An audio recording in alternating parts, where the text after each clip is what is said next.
프랑스입니다. 주일 예배를 끝나고 입구에서 있으면 교우들이 밖에 나가면서 인사를 합니다. 그때 종종 목사님 오늘 은혜 많이 받았습니다. 인사를 합니다. 은혜를 받았다는 은혜, 그게 무언가 말이죠. 설교가 좋았습니다. 분위기가 성스러웠습니다. 뭐 그런 말로 할 수도 있습니다. 병든 자가 치유받았습니다. 말씀을 듣고 눈물이 쏟아졌습니다. 이것도 다 은혜입니다. 그러나 가장 큰 은혜란 깨달음이야. 깨달음. 그렇구나. 말씀을 듣다가 성경을 읽다가 깨달음. 그렇구나.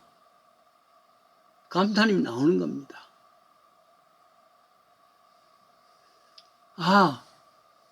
하나님께서 나를 사랑하시는구나. 이 깨달음이. 나를 위해서 아들을 이 땅에 보내셨구나. 깨달음입니다. 지금도 나를 사랑하시는구나. 깨달음입니다. 근데 더욱더 은혜란 것은 실제로 성경적인 의미는 가장 받을 자격이 없는 우리에게 주시는 하나님의 가장 큰 선물이라 그렇게 말할 수가 있습니다. 에베소서 2장 8절이죠. 너희는 그 은혜로 인하여 믿음으로 말미암아 구원을 받았으니 이것은 너에게 난 것이 아니라 하나님의 선물이라 규정합니다. 즉 은혜란 전적인 하나님의 선물이라 할 수 있습니다. 그 중에 가장 큰 은혜란 것이 무엇인가? 하나님과의 만남이죠. 인간은 육체로, 정신으로, 영으로 구분되어 있습니다. 육체는 잘 먹고 운동하면 육체가 건강해집니다. 정신은 문화생활을 하고 교양생활을 하고 독서생활을 하고 예술활동하고 이렇게 하면 건강해집니다. 그러나 영은 운동을 해도 혹은 문화생활을 한다 할지라도 예술생활을 한다 할지라도 그 영을 건강해지는 건 아닙니다. 영을 건강케 하는 것은 영의 본체가 되시는 하나님과의 교제입니다. 그래서 그 영혼이 건강해진다, 영성이 건강해진다 이런 말입니다. 오래전입니다. 1976년이죠. 그해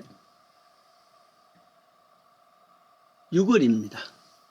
아랍 게리라들이 유대인이 많이 타는 에어 프랑스 여객기를 납치해서 프랑스가 아프리카까지 가지요. 인질이 되어서 한 100명 탔는 인질입니다.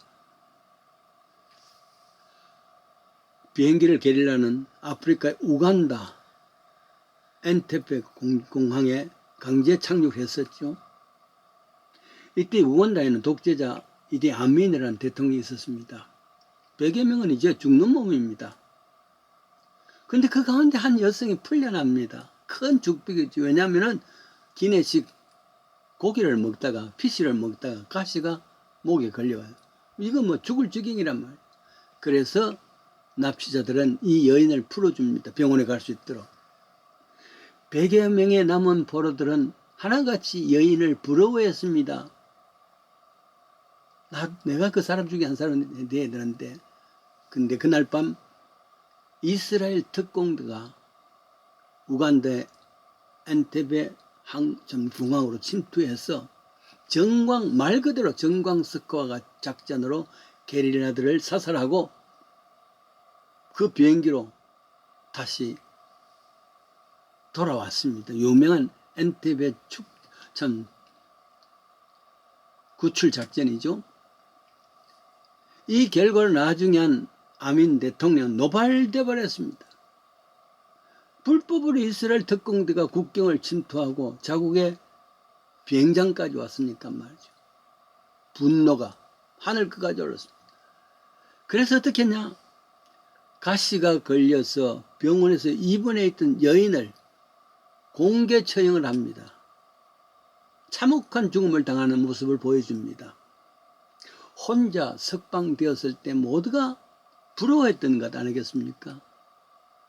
그런데 이제는 바뀌어서 참혹한 비극의 주인공이 됩니다. 이 땅에서는 잠시 축복이 해피가 나중에는 불행이 될 수도 있습니다. 진짜 해피란 것은 하나님이 주셔야 되는데 그것을 우리는 블레싱이라 그러죠. 블레싱. 은혜란 말이죠. 육체 생활의 모든 인간들에게 육체가 민감하게 반응할 때 그때 건강해질 수가 있죠. 그러나 둔감해진다면 육체도 점점 쇠약해집니다. 정신적 생활도 그렇습니다. 민감한 정신이 있고 둔감한 정신이 있단 말이죠. 동시에 영적 생활도 그렇습니다. 둔감한 영적 생활, 민감한 영적 생활. 그래요. 하나님께서 우리에게 이런 민감성을 준다는 것은 참 감사한 일이죠. 하나님과 인간과의 관계 속에서 가장 귀중한 것은 서로 교제하는 겁니다. 민감하게 서로 교제하는 것입니다. 가령 가정에서도요. 부모 자식 간에 남편과 아내 사이에 교제도 없고 대화도 없고 그렇게 한다면 그는 관계가 둔감해집니다. 아무래도. 그러다가 결국 단절할 수밖에 없는 것이죠. 멀어지는 겁니다. 영적 둔감이라는 것은 이렇게 하나님과 점점 멀어지는 것을 말합니다. 영적 민감이라는 것은 작은 일에도 하나님과 연결되는 겁니다. 나는 어떻습니까? 결국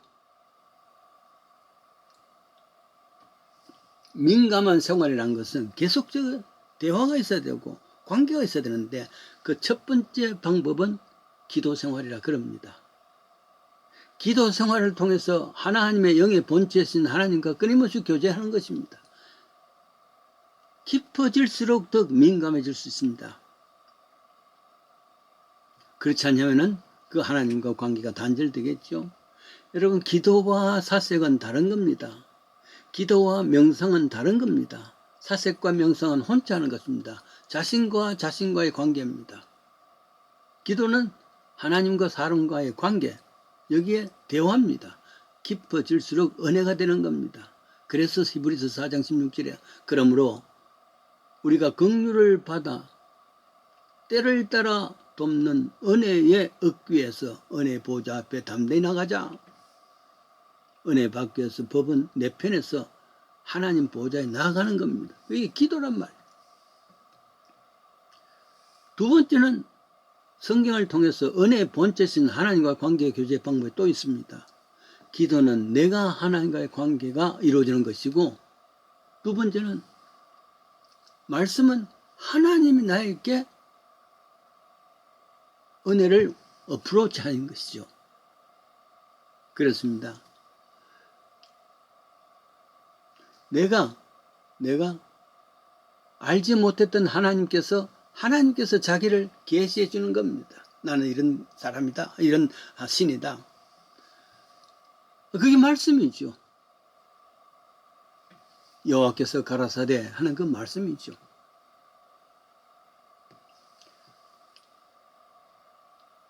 옛날 남쪽 베트남이 완전히 사이공이죠. 함락이 됩니다. 그래서 공식적으로 소멸되는 날입니다. 월남 폐명의 날이란 말이죠. 한 미군 장교가 현지에서 결혼해서 세라의 딸도 주었는데 불행하게도 이 아이들, 그 어머니는 돌아가시고 딸도 못 데려놓고 혼자 왔단 말이죠. 한 10년쯤 지나고 난 뒤에 전쟁 고아들의 이름도 나오고, 그리고 그 내용들이 나오다 보니까 자기 딸이 아직도 고아원에 있다는 것을 알게 되죠. 그래서 고아원에 있는 딸에게 편지를 씁니다. 나는 누구누구였고 지금 어떻게 하고. 고아원에 있던 이 딸은 말이죠, 전혀 사실은 모릅니다. 이 사실을 모르다가 편지를 받고 나니까 나에게 아버지가 계셨구나. 아버지는 이런 분이구나. 깨달았단 말이에요. 그게 그로서는 은혜입니다. 하나님은 우리에게 귀중한 편지를 보냈습니다. 나는 이런 분이다. 이렇게 하는 게 좋다. 그게 성경의 말씀입니다. 성경은 하나님의 마음을 우리에게 전달해 주는 참 위대한 편지란 말이에요. 그 편지를 읽는 동안에 하나님이 이러신 분이구나. 깨달음. 그게 은혜입니다. 오늘도 말씀을 통해서 기도를 통해서 하나님과 끊임없이 영적 교제가 이루어져서 민감한 영성이 되어 하나님 그러신 분이구나 할렐루야 하고 깨닫는 은혜가 더 많기를